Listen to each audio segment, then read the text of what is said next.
Thank you, friends. Welcome once again. So it can feel that we are running out of words to describe the devastation, fear, and horror that gun violence inflicts on our lives in the United States. There are the mass shootings that capture national attention and the everyday impacts in everyday communities. To give just one snapshot, in Washington, D.C., where FCNL's office is located, there have already been more than 2,000 incidents of gun violence this year, resulting in 450 deaths and more than 1,500 injuries. And each one of those incidents upends lives. Adding a gun into any situation of conflict, pain, despair, or anger, all normal human experiences turns opportunities for reconciliation, redirection, and even transformation into tragedy. So that's some of what we'll be discussing this evening. I want to welcome Amanda and Nick Wilcox into this conversation about their journey in working for public policy change on gun violence prevention, as well as a number of other issues such as opposing the death penalty and improving mental health care. So thank you both for being here. And rather than spending a lot of time introducing you, I wanted to get right to your introductions of yourselves and to tell your story and where that has led you in advocacy. Well, thank you, Alicia, for that. And it's wonderful to see names that I know and love that are joining us on this Zoom. So in a way, our story, this unwanted journey that we are on, started 40 years ago. I had always been disturbed by gun violence and the tragic stories of the victims, and faithfully made annual donations to the Brady, what was then called the Brady Campaign to Prevent Gun Violence, for 20 years. I thought I was doing this for other people to keep them safe. I never dreamed that I would personally be touched by gun violence. But in January 2001, our daughter Laura was killed in a rampage shooting while home on winter break from college. Laura was filling in at our county behavioral health clinic when a man with severe untreated mental illness, who was a client at the clinic, came in and opened fire. He shot Laura 4 times at point blank range, killing her instantly. He continued his shooting, injuring another woman severely and killing another. He walked down the hall of the clinic, trying the doors, which were locked by this time. Employees and clients hid in their offices, sat behind the doors, and terrified. But the gunman left the clinic and drove to a nearby restaurant where he killed the manager and shot and injured a cook. Our community was terrorized. Schools and businesses were locked down. No one knew where he would go next. It turned out he drove home, took a nap, and then called his brother to confess his crime. Thankfully, our local law enforcement was able to take him into custody without further incident. But he left a community shaken. The fallen will be forever missed. And the world was diminished by the loss of an incredible young woman. Laura, bright and beautiful at age 19, had extraordinary capability, kindness, and spirit. She was an outstanding student, graduating as high school valedictorian, and at the time of her death was a sophomore at Haverford College and in the midst of her campaign for the student body presidency. Haverford is a Quaker college near Philadelphia. Laura was already living a life full of service. She wanted to make a positive difference in the world. She had unlimited possibilities and the brightest of futures. I was home when I heard about the shooting. I spent hours trying to get information. In hindsight, I realized I was always relieved when I was told nothing, because then I could continue hoping that she was okay. But finally, our sheriff told Nick over the phone that Laura had been killed. I and my sons were standing close by when we heard this news. I immediately started to feel numb. I felt like I was underwater with my senses diminished. and my knees buckled, and I sat down. Our two tall teenage sons crawled into my lap, and for our family, life as we knew it was over. Every single aspect of our life changed. Every relationship changed. I spent the next months in a state of shock, emotional pain, and physical illness. I could not sleep. I felt as if I'd lost my future. I could not imagine a world without Laura.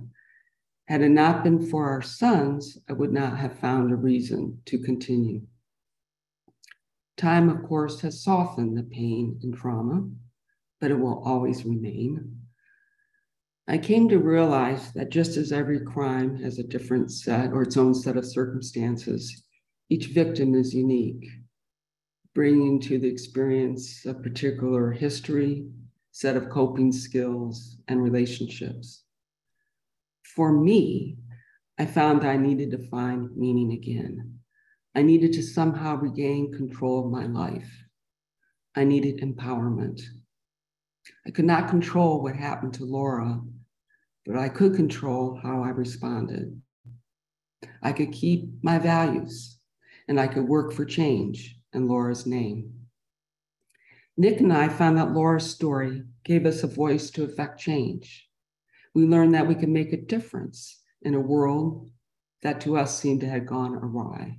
And for me, I found meaning again. And with that, I'll turn it over to Nick. Thank you. Well, that brings it all back. We came to understand early on that Laura was a victim of a broken mental health system, as well as a victim of a particular person. People confronted with circumstances such as ours have a fundamental choice to make. One can either be consumed by grief or one can fight back, and we chose the latter. Our journey into legislation began within a couple of days, actually, after Laura's death. My sister was forced to resign from her high position at the Department of Agriculture that day because the Bush administration was coming in. She came out to California for the service, and she saw some friends in Sacramento. She had been a lobbyist with Hershey Foods Corporation and knew the political landscape there. But she told us that if we wanted to, we could make a difference and change things if we wanted to. So she introduced us to a legislator by the name of Helen Thompson in Sacramento. Helen was a psychiatric nurse. She was carrying legislation related to mental health. We considered Laura's death to be really a mental health issue. And so we became involved in a bill that she was proposing, which, and we were at the very early stages of that bill. That bill subsequently became known as Laura's Law. And we saw that through to the passage in 2002. So it took 2 years to get that done. So Laura's Law allows for court-ordered assisted outpatient treatment.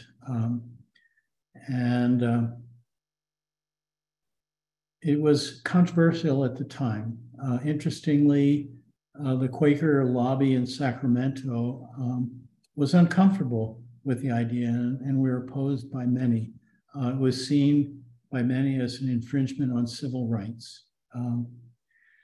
But the law addresses a fundamental fact, and that is that people with severe mental illness, in many cases, perhaps 50% of cases, have no insight into their condition and do not seek or stay involved with their treatment. So this was an outpatient program to get people involved in long-term treatment so that they can become functioning members of society again. Interestingly, Quakers became more comfortable after we educated them on this. They came to understand this whole issue of lack of insight. One of the early questions that was raised in our case was whether or not we were willing to support the death penalty for the man who murdered Laura. And having been raised as Quakers, we were not, and we took a public stand on that. And then we cooperated with the Friends and testified against a number of bills and defeated them all to expand special circumstances for the death penalty. Laura's Law was signed in 2002 in a watered down form. The law that starts out is not the law that finishes. And so we understand the incremental process. Implementation was a struggle. We learned that it's relatively easy to pass laws. It's much more difficult to fully implement them. But we were finally able to fully implement Laura's Law in the year 2020. So it was an 18-year struggle. But now in California, most people have Laura's Law available to them. And we have received phone calls from many people whose loved ones have availed themselves to Laura's Law, that their loved ones are only alive today because of Laura's Law. So that's significant. Along the way, we found that we actually rather liked working in the legislative arena. And we subsequently became involved in gun violence prevention issues. And Amanda will describe some of the work that we've done there. Oh, am I describing that now? Sure. Okay, sure. Yeah, we became the legislative advocates as volunteers for the Brady campaign in Sacramento. Had a very steep learning curve in the beginning, of course. But as Nick said, we found it was a good match. We really enjoyed the relationships that we established and the people, both the elected people and the staff, who were working on policy that they really believed in and thought there would be a clear societal benefit. So, and we enjoyed the policy part of it and figuring out the bills and helping to draft bills and, you know, making our case about how it would be implemented and the benefits. So it was a good fit. We did it for 15 years. And over that time, about 85 firearm bills were signed into law, as well as more bills related to Laura's Law. Many were very small bills to improve the systems and existing law in California, and others were extremely significant, and I believe are saving lives today. I think our two favorites are long gun record retention, which was in 2013, I think, no, 2011 we did. And then in California, we call it the Gun Violence Restraining Order or Extreme Risk Protection Order law, which we passed in 2014, would not have become law without our effort. And when California enacted it, it jump-started for the nation. We have since moved to Colorado and are enjoying retirement, starting to get our feet wet again, but we'll see how deep we go as time progresses. Might be disagreement on that, right? we're no more than big toe deep now, but yeah. You know, we may wade in more. Well, thank you so much for sharing all of that and sharing your story and your experience. I did note in the chat from Mary Comfort, just noting, you know, I know that the issue of mental illness is very tender for many people, and there's a tendency to sort of paint a very broad brush about people with mental illness, and just noting that, you know, not everyone with mental illness is violent, and they're, you know, it's a very complex set of, yeah. Well, we learned that on this journey. I mean, mental illness was barely on my radar screen before Laura was killed. And on this journey, we learned that in general, people with mental illness are not more violent than society as a whole, and they're more likely to be victims of violence. than do acts of violence themselves, and we're very aware of that. So we've tried very hard not to stigmatize people with mental illness and portray them as violent, because we know the statistics. They're actually no more violent than the average person, provided they're taking their medication. And so Laura's Law is really an attempt to keep people with severe mental illness on their meds. All right, thank you for clarifying that. Amanda, you mentioned that you didn't want to lose your values in all of these circumstances you were going through, and I wanted to ask specifically about how your background as Quakers and your Quaker faith has affected the way you've done this work. Yeah, so Nick and I were both born and raised as Quakers and attended Quaker schools. You did all along to high school, and I did for high school and college.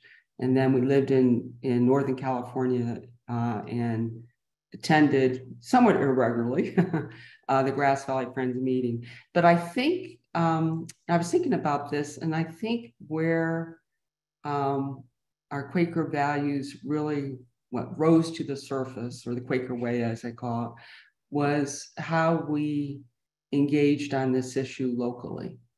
And there was a gun show in Nevada County where we lived, our rural county in Northern California, about 3 weeks after Laura was killed. And we just felt like that was a slap in the face. And actually, there's another member of the meeting who said he was just going to have a silent vigil, and others joined, and there was media coverage, and it kind of launched us into this local debate on a contentious issue. And one of the Quakers in our meeting, very early on in the beginning, said he was worried about the tenor of the debate and the toll it would take on the community and us. But his advice to us was to work very hard to try to understand the needs of the people who didn't agree with us. And we really tried to do that. And we listened, we tried to understand. We often met with people who were sure they would disagree with us. And through the course of the conversation, they would realize it's different than they thought. There was a more agreement than they realized. And I think it was taking the time to listen and to share and have the conversation where there came to be more understanding of the issue. Now, it's not as if all these individuals would suddenly join our Brady chapter, be gung-ho for our work. But I think we were able to help people find understanding. And in our small community and a rural community, and there's a lot of ardent gun supporters there, aside from a few letters to the editor, I think we really kept it civil, and it did not tear the community apart, which was feared. Well, I think we're able to maintain our standing in the community. So people would disagree with us respectfully. So then taking that to the legislature, I mean, it's the same principle about listening, trying to understand the opponents. Maybe sometimes there are things we could address with amendment. Always be respectful. I actually felt like I always had a good relationship with most of the gun lobby. One of them I became quite fond of, the lobbyists for the gun and pro-gun interests. And admittedly, I think it's much easier to feel calm and respectful and serene, I guess I'd say the word, is when you're in a very blue state like California, where we had a lot of success. And I'm sure there'd be much more frustration or more contention, from my own feeling if I was in a different environment. Thank you for that. And I want to encourage, I know there have been a few comments in the chat and greetings from Grass Valley folks to you. But if you have questions or things that you would like to address in the audience Q&A portion of this, please feel free to put those questions in the chat and we will get to the ones that we can. I wanted to ask a little bit, I know specifically about the importance of young adult activism, because I know that's something that that was important to Laura, and that you've been involved in through FCNL, and I'm sure in other ways. So, can you talk a little bit about how engaging people in that phase of their life is important? You talk about the fellowship program. Well, we have to admit, we've always had a soft spot in our heart for FCNL. The fall before Laura died, she went to FCNL annual meeting and decided that when she graduated from college, she wanted to become an intern there. Sadly, she never got that opportunity. But we just understand how important education is. We were both involved in education ourselves for a time. Consequently, we used Laura's story as an opportunity to raise funds and actually endowed one of the internships at FCNL so that Laura's legacy lives on at FCNL. So regarding young people in general, it's just like with so many other issues, climate change, they, in a way, they have the most to lose. They have their futures ahead of them. And I think of young adults now, and so many of them grew up with active shooter drills. And the number of young people and students who have been in a school where there is a shooting is an alarmingly high number. Also in our chapter, we've had young parents who tell on how the first day of school for their new kindergartner, how terrified they are that there would be a school shooting. So, many have had some kind of experience directly or indirectly as students, as young parents, and, are living with this problem in our society.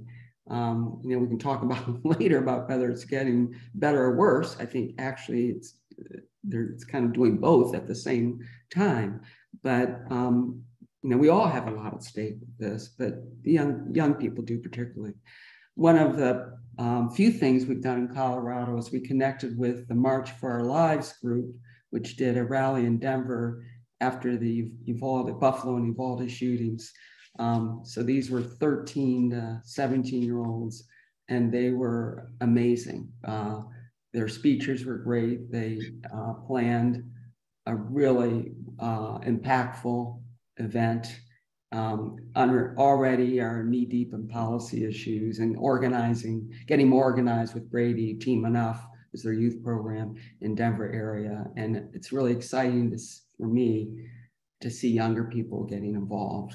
And of course, these ones will become voters. And a part of it is the intensity. Politicians need to hear what their constituents care about and what they really care about, what the intensity is. And our young people, I think, are showing that. And I will say, I just made the connection that the 2000 annual meeting that Laura came to was the year that I was actually a program assistant. Oh. So we may have met, and I definitely set me on a path to FCNL long term. So it's nice. Well, she would have been there at the 1999. 99. Okay. Yeah. Then we missed each other. 2000. She died in 2001. You're right. 2000. Okay. Anyway, we don't have to go down that, but I just realized that's really interesting. You've talked a little bit about this throughout, and I just wanted to pull out sort of, you've been very deep in the legislative process and probably learned a lot about changing legislation and changing policy through that experience. And I wondered if you could share some of the things you've learned through all of this work. Well, there's an old question: how do you eat an elephant? Right, one bite at a time. We kind of learned that it is a slow, plodding, incremental process, and you make progress by developing relationships. Relationships are key. And that, of course, is one of the great strengths of FCNL. is that you maintain great relationships in Congress across the aisles. That's one of the interesting lessons we learned. Well, I thought once we passed a bill, we were done. And as Nick shared with Laura's Law, how many years it took really to get it fully implemented. And same with many of our firearm bills. We got the bill passed, but they're in California, but then there's issues with how it's implemented, or it didn't go as we expected, or there's resistance. And so there's legal challenges. Yeah, legal challenges. So legislation's sort of half the work of what needs to be done. It's the part that we did, but we did try to work quite a bit on implementation issues too. So we developed a close relationship with the California Department of Justice, so we could have better understanding and see what their needs are and see how we could help with implementation. They also actually took us to the firing range at the Department of Justice in California so we could shoot guns and look at a large capacity magazine, look at a bullet butt, an assault weapon, and just be more knowledgeable. So we had more, you already had knowledge. I didn't have much before then. So we just had more, I'd say more credibility, more understanding about what we were talking about. The other thing though is our strategy changed as the California legislature changed. So initially we were just counting, we had to count noses, as I put it, for the floor vote. Our margins were very tight, particularly in the Senate. If one senator was absent or ill or whatever, then our bill failed. And so we needed every vote. And that was really the focus. As California became bluer, and I would say after Sandy Hook, just the legislators who may have been more reluctant to stick their neck out on gun control bills became more aligned. The politics changed after Sandy Hook in part, plus we became a bluer, if you will, state. And so the strategy changed where if we got a bill to the floor, I knew we could get it to the governor. With the two public safety committees, which were our first committees, our policy committees, generally we can work out issues or amend the bill with them. Now and then we had bills that were non-starters and we dropped them, we did other bills. Really the biggest hurdle for most of our bills in recent years has been in the Appropriations Committee. And what is the cost? What's the cost to implement?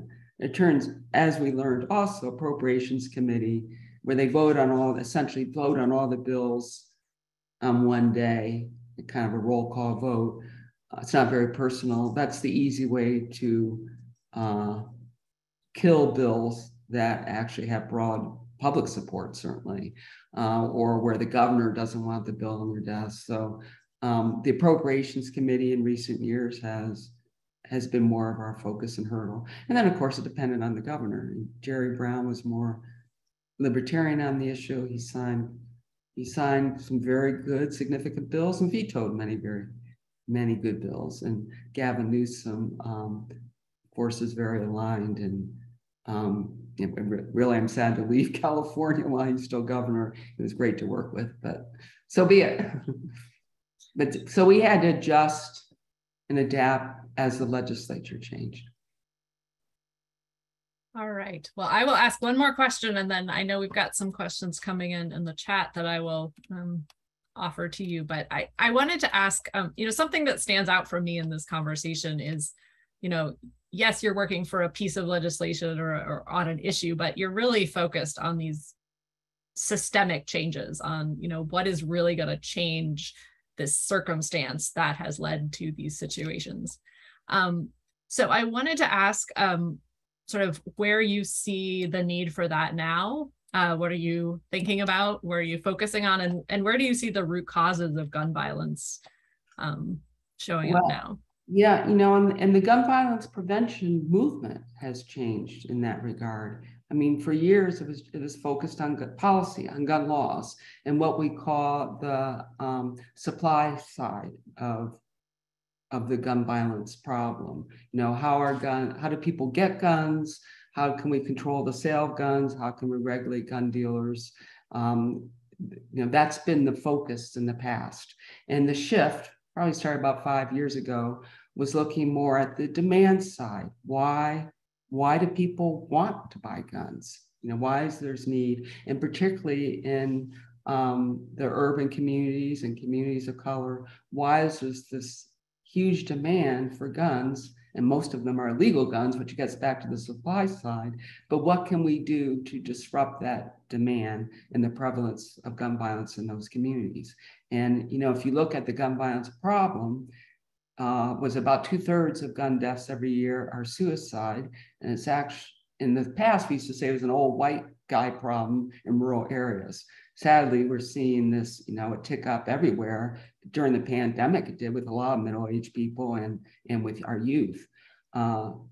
But with homicides, it's really young Black males who are getting shot. And what can we do to change that pattern, and what is the holistic approach? And so there's more and more effort in California, certainly, Denver, Colorado, I believe, and other states to fund and support effective community prevention and intervention programs to reduce violence. One example is in Oakland, California. One of our partner organizations there, Youth Alive, has a hospital-based program where they work with people who've been injured by gun violence and try and prevent them from becoming the next shooters by looking at ways to reduce retaliation. Yeah, to reduce retaliation. And so they're an advanced piece that was a very successful one in Richmond and Sacramento, kind of a mentorship program of people who've been in prison because of gun violence, and they get out and mentor other youth. And I think that's needed. I heard a policy expert say, well, there's not one policy that's going to solve the problem. And I agree with that. That's why we do so many bills. But there's also not one approach. We need the policy. I don't think it's either or, but we certainly need these other measures in terms of violence prevention. And, we worked on that with the mental health, not only with Laura's Law, but I think in 2004, one of our big efforts was to help pass the Mental Health Service Act in California, which was an initiative, Prop 63, that did a tax on very wealthy people to provide funding for improved mental health care in California. I later served on the mental health board in Nevada County, and I could see firsthand the difference, it passed, the difference that made in the services that counties could offer. And even with the death penalty, aside from my moral issue with the death penalty, one of our arguments was always the money used to implement the death penalty would be far better redirected towards prevention. So Prop 63 was a significant advancement in California. That was the Mental Health Services Act. It was a 1% tax on every dollar that you earned over $1 million. So if you earned $1,001 income, your tax would be 1 penny. That doesn't sound like much, but in California, it actually raised $1 billion a year. And it significantly realigned the mental health system. So it's partly a resource issue. Yeah, and I know you were talking about sort of intervention and things like that. I know one of the things that FCNL is really working on right now is the violence interrupters programs, and really trying to get federal funding for these, instead of putting more police into cities, actually funding people working in their communities on de-escalating violence. And I think, that's right along the lines of some of what you were talking about. Well, I want to go to some audience questions now. And I want to start with a question from Marilyn, because I'm sure that this is something a lot of people are wondering, which is, do you have advice of what to say when sending emails or messages to people who are supportive of guns, or, people who don't agree with you, sort of how you approach talking with people in that situation? Well, what first rule, and I remember sharing this with Diane with FCNL when FCNL became sort of re-engaged in the issue after Sandy Hook, which was don't say gun control, say gun violence prevention. That's what I say. Other groups say other things because that's the goal. And I think that kind of shifts the focus about this object, which some people care so much about and other people hate, I guess, to what really is the goal. It's to reduce firearm injury and death. And so I think that using that term in itself, gun violence prevention, some use gun safety reform, is important because I think it provides more opportunity to find agreement. Most people want to reduce firearm injury and death. I mean, I don't know, who wants more of it? I think the real difference is how we get there, obviously. I also never, ever talk about the NRA or the gun lobby. First of all, I think it's the mother in me. You don't give attention to something and it kind of escalates in it. So that's what I do with my kids. I didn't want to give attention to behavior I didn't want, but I think it empowered the NRA and it drives away gun owners who maybe are part of the NRA. And at one point, the NRA was much more of a hunting and safety organization. And we want to bring people in, not push people out. So I don't really talk about the gun lobby or the NRA much in any of my interaction. I talk about the goal, which is gun violence prevention, how I think we can accomplish it with these measures, like universal background checks, of course, the key building block policy that we need federally. And actually there's broad agreement and support on that. So I think the terminology we use is important, finding the common ground when we can, and certainly not elevating the gun lobby is helpful. Right. So we've focused on areas where there's very broad agreement. So one policy issue that we've always pushed is universal background checks. Pretty much everybody agrees. There's 95% agreement in this country that guns should not be sold without a background check. And so those kinds of issues are good to talk about when you're talking with somebody who is more gun oriented, because fundamentally they agree. Most people are decent people and they don't want to see people murdered. And likewise, I think most people understand the concept of the extreme risk protection order, ERPO or red flag laws. The idea that there are times when someone's in emotional crisis, suicidal, heightened anger, where access to a gun would cause harm to self or others. I think most people get that, and that's why that policy generally has broad bipartisan support, and was in the recent package that was signed by President Biden. Right. Here's a question from Linda. Do we have time for incremental change?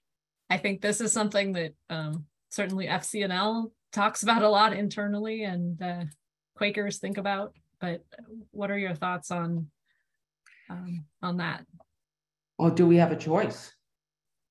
I mean, I'm not sure there is another way that it could be accomplished. I mean, I would love it if our nation would do things like what Australia or New Zealand did after their horrific shootings.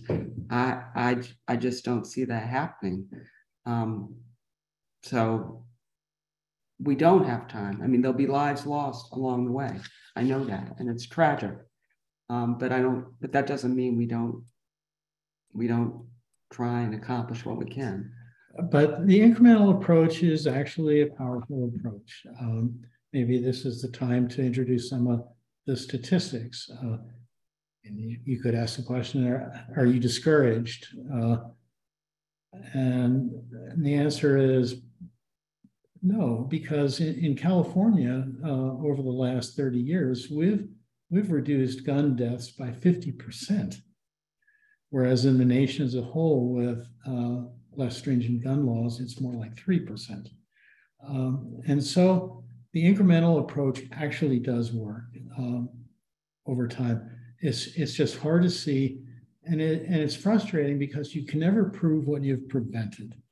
This is a basic concept. So you have to look at it over a period of time, and you have to look at it statistically.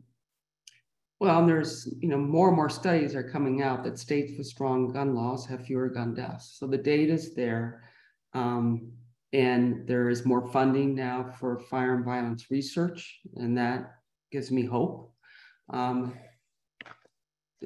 so I think that data is showing, yes, the incremental approach in these states is having a difference. The problem is we are seeing very few increments, in fact, none until last month nationally, since the mid-90s. That's where it's discouraging. My hope is that gun violence will be similar to how we dealt with automobile deaths.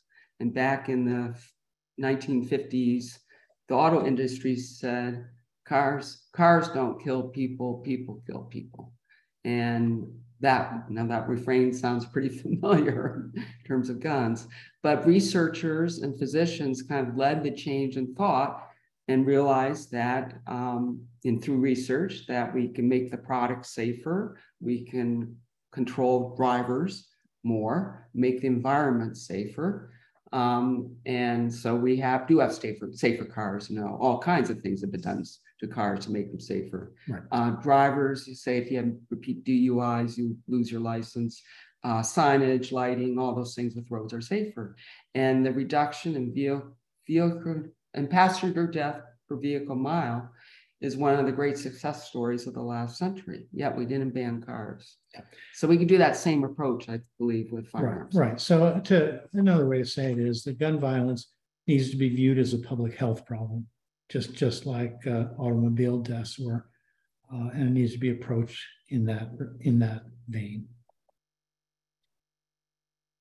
All right. Jenny would like you to speak about the intersection of racism and gun violence. I know that's a very big question, but what could you offer on that? Well, people of color are disproportionately impacted certainly by homicide, by gun violence. And what has been disturbing, if you look at the past, the people working on this issue were white people in suburbia more. And there truly has been a disconnect. And that's why I'm very pleased with the change that has happened in recent years in making effort for those most impacted being more involved with policy making and strategy for reducing gun violence. One of the big changes that has happened in California, and I think probably in other states as well, is now when we look at a bill, one of the things we look at is is there disproportionate impact, particularly on people of color? And is this law, well, maybe a well-intentioned law, is it unnecessarily creating more criminals and changing lives in a negative way than is necessary? And are there other ways we can accomplish that? So it's, I think it's very much part of awareness and part of the conversation and development of policy now. But certainly in past years, there was a big disconnect, and that's really a tragedy. That's how it was.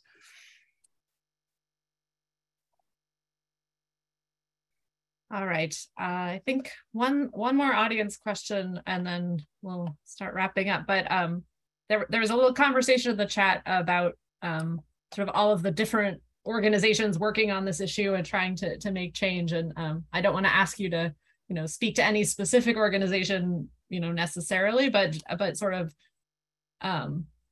like, what have you seen be effective in the sort of gun violence prevention advocacy world? What sort of tactics or approaches have stood out to you from the organizations that are working on this? Well, I mean, I know Brady best, and I know how we operate in California, and you know, we've had a presence there since the Stockton schoolyard shooting in 1989. So there's a history and tradition, and we're known there. And you know, other groups have formed. One of the key differences now is that the gun violence prevention side, if you will, has more money behind it. I think both Gabby Giffords with her group and certainly Everytown with that's heavily funded by Mayor Bloomberg, they've been able to be a player in campaigns more in terms of donating money. And until we get campaign finance reform, that unfortunately is sort of the name of the game, or certainly can have influence. And so I think there's been a tremendous change because of that. And I've noticed it nationally, Democrats just kind of wanted to stay away from the issue. Certainly President Obama tried to in his campaign. Hillary Clinton spoke a little bit more about gun violence prevention, but Joe Biden ran on it. I mean, the politics around it has changed. I think partly because of the money, also because these horrific shootings keep happening and the public is more and more upset about it and demanding change. So that's all been a good thing. I would just add that, you know, we're familiar with all these other groups. And I would say overall that all the various groups play in the same sandbox pretty well. At the national level, they're all at the same table and trying to develop policy together. And an example of that, you know, we've been associated with Brady, but this latest gun legislation that was signed by Biden, that was primarily negotiated by Everytown for gun sense, but it was negotiated primarily by my nephew. So who works for Everytown. Who works for Everytown. He's one of the lead attorneys for Everytown. And so we're in the second generation now, and he used to work for Brady. So everybody gets along. It's good to hear. I mean, we talk a lot at FCNL about lots of different roles in social change. So I'm sure lots of different organizations are also needed. I would say at the state level, though, they don't necessarily, the organizations don't necessarily all have the same priorities, but I think we try and help each other, not hurt each other with that one. Yeah. All right. Well, I think to close, you've talked a little bit about sort of some of your hopes and some of what you've accomplished, but I guess I wonder about, you know, working on these sorts of issues can be emotionally exhausting, and especially, you know, when I'm sure telling your story and Laura's story is part of how you do this work, and having to go through it all the time, and also, you know, people just don't want to think about the possibility of gun violence, and they can just want to push it away. So how do you stay grounded and keep going and, you know, hopeful when you are having to look at all of the statistics and know how things are going, and, you know, knowing that death rates have declined as a result of your work, but what else would you have to offer in that area? Well, having worked in California, I think it's easier not to feel discouraged there, because we were getting so many bills passed and we were seeing our gun death rate decline. So I didn't feel much discouragement there. One reason I have been focused on state policy is because it has felt so hopeless to me at the national level. But I feel encouraged in that I think that's changing. And this was the bipartisan Safer Communities Act that was just enacted. There are some good policies in there, some that we've wanted for a long time.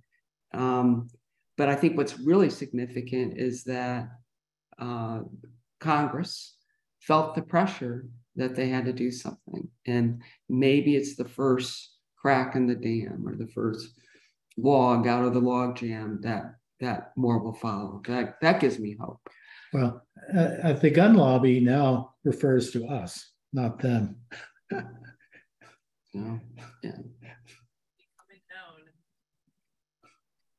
Well, thank you so much for this conversation and sharing your experience. There's been some, people sharing their thanks in the chat as well. And if you asked a question we didn't get to, I apologize. There are lots of ways this conversation could have gone, and I certainly could have spent a lot more time asking you questions and talking with you. So thank you so much for this. And I will turn this to Ernest for a few last announcements and reminders and what's coming up in the future. Yeah, thank you very much for the opportunity. Thank you.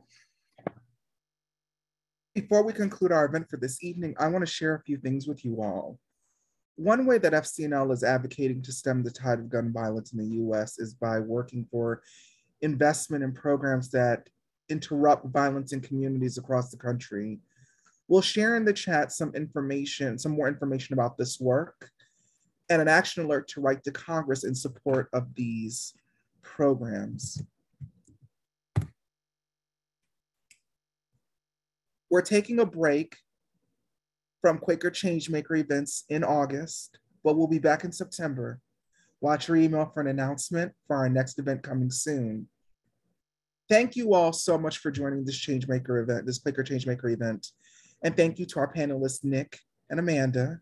And thank you to Alicia for moderating this discussion. Have a great evening, everyone, and we hope to see you in the coming months.